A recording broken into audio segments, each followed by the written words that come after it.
মানে বিশেষকৈ এই কামৰ মানে লেৰেলা জুৰুলা কামৰ কাৰণে আজি প্ৰায় মানুহৰ মানে ইয়াত প্ৰাণহানি হৈছে।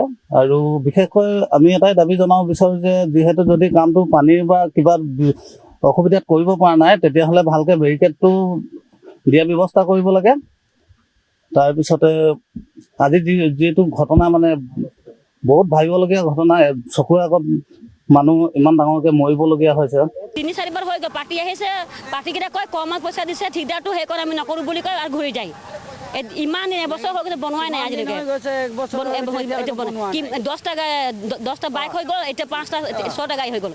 6টা গাড়ীৰ লগে লগে এতিয়া 4টা মানুহ মৰিলে। এতিয়া আকৌ ৰাতিপুৱা প্ৰায় 4টামান বজাত কুনমৰীয়া বঙালী গাঁও এই বাইপাছত আমাৰ এই আধা ভঙা পুলটো মানে পুৰা সম্পূৰ্ণ ক্লিয়াৰ হোৱা নাই।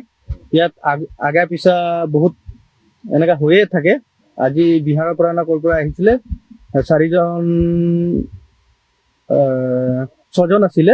6জনৰ ভিতৰত 4জন ডেড, মাকে আৰু জীয়েকে বাচি আছে। সিমানটোৱে আৰু আমি আহি পেলাই গাঁৱৰ ৰাইজে 4টামান বজাত আহি পেলাই গোটেইখিনিক সহায় কৰিলে আৰু উলিয়াবলৈ চেষ্টা কৰিলে। উলিয়াবলৈ চেষ্টা কৰাত 2জনকে উলিয়াব পৰা গ'ল জিন্দা, আৰু বাকী 4জন ডেড।